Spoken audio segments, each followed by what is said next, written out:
Naniniwala ang PNP Anti-Kidnapping Group na parehong sangkot sina Police Superintendent Rafael Dumlao at SPO3 Ricky Santa Isabel sa pagdukot at pagpaslang sa Korean na si Ji Ik-ju.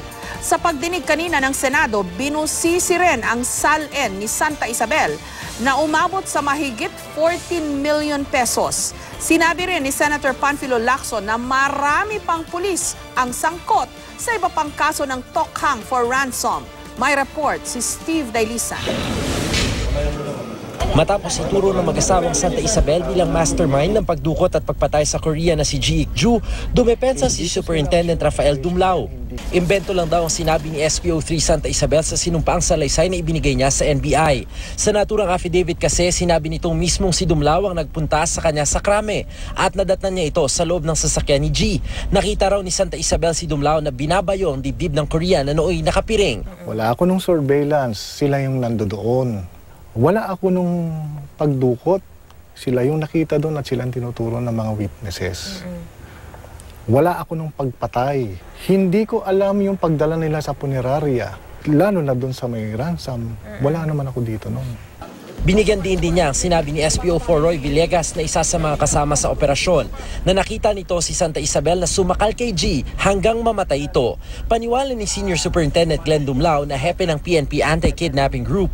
Nag-i-inducean silang parehas na kung paano sila makakalusot sa kaso at pareho silang bot na nag-i-inducean ng kung anong sabihin. So, kaya lang na-outsmart itong si Rafael Dumlao. Well, may problema nilang dalawa yan. Ang sa amin, we have to set the record straight na sila dalawa ay may alam dito sa kaso na ito.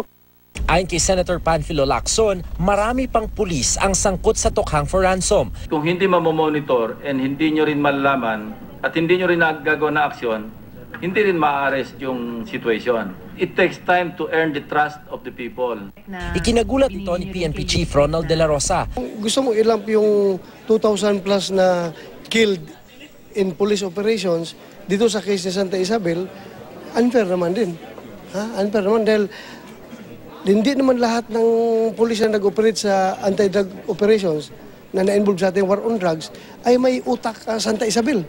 Hopefully, the good senator will provide us the video and yung mga pangakong talagang we will go after those rough cuffs. Nakakahiya. Kahit kami nung nakikita kami, nalulunod kami sa hiya.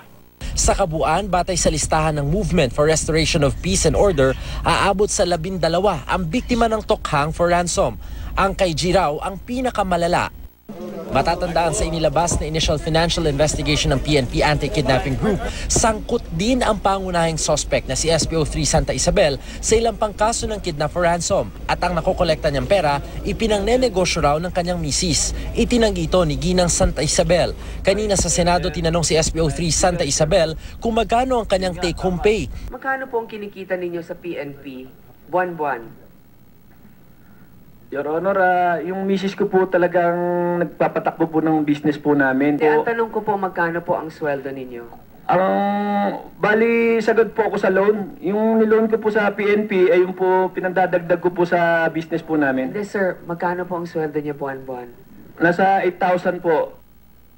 25,000 pesos kada buwan ang base pay ng isang SPO3. Pero sa 2015 SALN ni Santa Isabel, aabot sa mahigit 14 million pesos ang kanyang net worth. Kabilang dito ang 5 house and lot, 4 sa Caloocan City at 1 sa Cubao. May 3 lupain din siya sa Caloocan at Laia, Batangas. May 2 sasakyan, 2 tricycle, 1 motor at 9mm na baril. 4 sa mga ari-ariang nabili noong taong 2012. Noong 2014, umabot pa ng 20 million pesos ang kanyang net worth. Conduct more background investigation plus record check kasi baka mayroon pang past activities, illegal activities na nakumit. Giit ni Santa Isabel, galing ang yaman nila sa mga negosyo nilang mag-asawa na nakatayo na bago pa man siya magpulis. May insurance po kami. Tapos meron po kaming Western Union, Bayad Center, Lotto Outlet. Saan niya nakuha yung unang kapital para magkaroon ng mga ganon? Sa sipag niya po, dahil sa insurance po, commission basis po dyan. Kaya po napalago po unti-unti yung business po namin. Steve Dailisan, GMA News.